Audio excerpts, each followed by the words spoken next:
کیا دنیا ایک ایسی جنگ کے دہانے پر کھڑی ہے جس کا انجام صرف تباہی ہے؟ خلیج فارس کی لہروں پر منڈلاتے امریکی جنگی جہاز اور ایران کے زیر زمین میزائل شہر، یہ صرف ایک فوجی مشق نہیں بلکہ ایک بہت بڑے طوفان کا پیش خیمہ ہے۔ پوری دنیا کو بتایا جا رہا ہے کہ یہ جنگ صرف جوہری ہتھیاروں کو روکنے کے لیے ہے، لیکن سچ اس سے کہیں زیادہ گہرا اور خوفناک ہے۔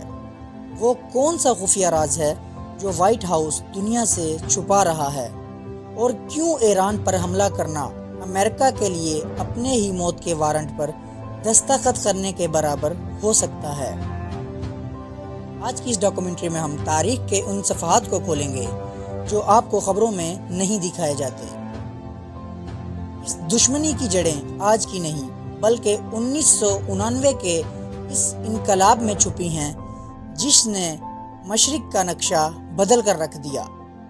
امریکہ کے لیے ایران صرف ایک ملک نہیں بلکہ تیل کی سپلائی لائن کا وہ اہم ترین راستہ ہے جسے تنگا ہرمز کہا جاتا ہے۔ دنیا کا 20% تیل اسی ایک تنگ راستے سے گزرتا ہے۔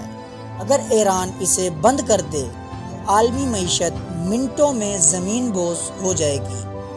امریکہ کا اصل ڈر صرف ایٹم بم نہیں بلکہ وہ ڈالر کی بادشاہت ہے جو ایران کی وجہ سے خطرے میں ہے۔ ایران نے خاموشی سے اپنے اتحادیوں کے ساتھ مل کر ایسا مالیاتی جال بنا ہے جو امریکی معیشت کی بنیادیں ہلا سکتا ہے۔ دوسری طرف ایران نے گزشتہ 40 سالوں میں اپنے دفاع کو اتنا مضبوط کر لیا ہے کہ اس کی زیر زمین میزائل سٹی کسی بھی جدید ریڈار کی پہنچ سے باہر ہے۔ ماہرین کا ماننا ہے کہ ایران پر حملہ کرنے کا مطلب ہے پوری دنیا کو تیسری عالمی جنگ میں دھکیلنا۔ تو کیا امریکہ واقعی حملہ کرے گا یا یہ صرف ایک نفسیاتی جنگ ہے؟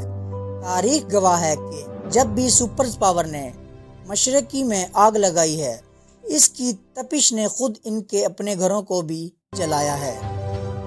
ایران کوئی عراق یا افغانستان نہیں بلکہ ایک ایسی قدیم تہذیب ہے جو لڑنا جانتی ہے۔